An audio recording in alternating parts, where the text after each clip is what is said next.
የያዕቆብ ወንድም የይሁዳ መልእክት። የኢየሱስ ክርስቶስ ባሪያ የያዕቆብም ወንድም የሆነ ይሁዳ በእግዚአብሔር አብ ተወደው ለኢየሱስ ክርስቶስም ተጠብቀው ለተጠሩ ምሕረትና ሰላም ፍቅር ይብዛላችሁ። ወዳጆች ሆይ ስለምንካፈለው ስለ መዳናችን ልጽፍላችሁ እጅግ ተግቼ ሳለሁ ለቅዱሳን አንድ ጊዜ ፈጽሞ ስለተሰጠ ሃይማኖት እንድትጋደሉ እየመከርኳችሁ እጽፍላችሁ ዘንድ ግድ ሆነብኝ።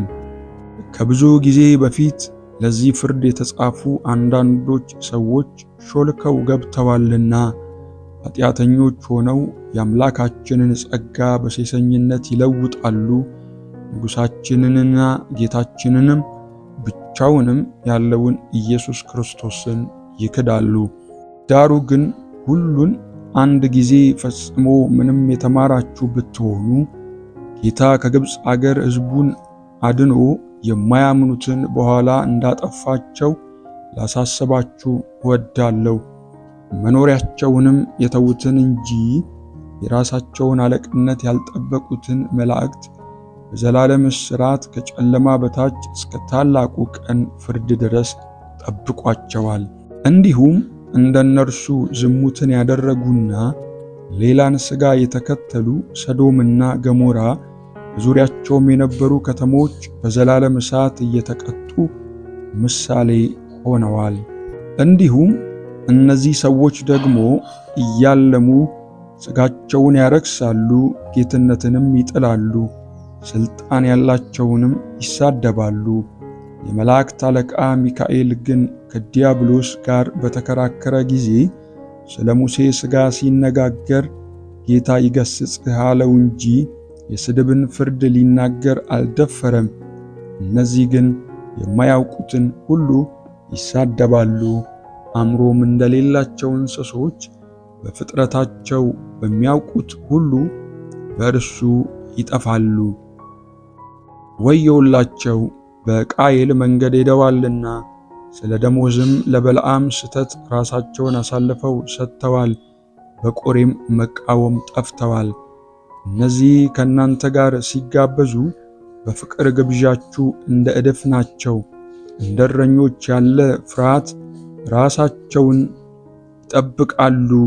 በነፋስ የተወሰዱ ውሃ የሌለባቸው ደመናዎች ፍሬ የማያፈሩ ሁለት ጊዜ ሞቱ፣ ከነሥራቸው የተነቀሉ በበጋ የደረቁ ዛፎች የገዛ ነውራቸውን አረፋ እየደፈቁ ጨካኝ የባህር ማዕበል ድቅድቅ ጨለማ ለዘላለም የተጠበቀላቸው የሚንከራተቱ ከዋክብት ናቸው።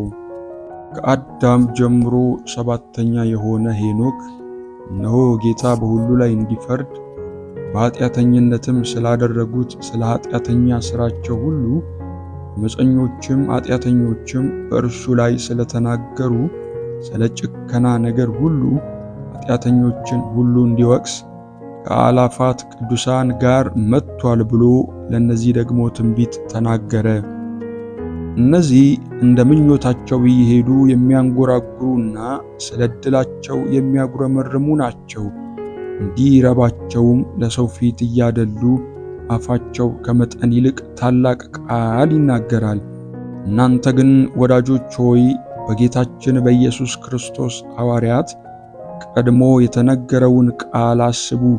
እነርሱ በመጨረሻው ዘመን በኃጢአተኝነት እንደ ገዛ ምኞታቸው እየሄዱ ዘባቾች ይሆናሉ ብለዋቸዋልና።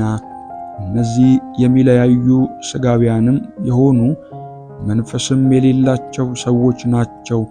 እናንተ ግን ወዳጆች ሆይ ከሁሉ ይልቅ በተቀደሰ ሃይማኖታችሁ ራሳችሁን ለማነጽ እየተጋችሁ በመንፈስ ቅዱስም እየጸለያችሁ ወደ ዘላለም ሕይወት የሚወስደውን የጌታችንን የኢየሱስ ክርስቶስን ምሕረት ስትጠባበቁ በእግዚአብሔር ፍቅር ራሳችሁን ጠብቁ።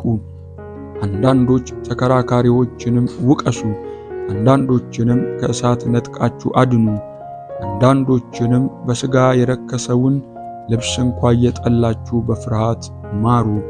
ሳትሰናከሉም እንዲጠብቃችሁ በክብሩ ፊት በደስታ ነውር የሌላችሁ አድርጎ እንዲያቆማችሁ ለሚችለው ብቻውን ለሆነ አምላክና መድኃኒታችን ከዘመን ሁሉ በፊት አሁንም እስከ ዘላለም ድረስ በጌታችን በኢየሱስ ክርስቶስ ክብርና ግርማ ኃይልም ሥልጣንም ይሁን፣ አሜን።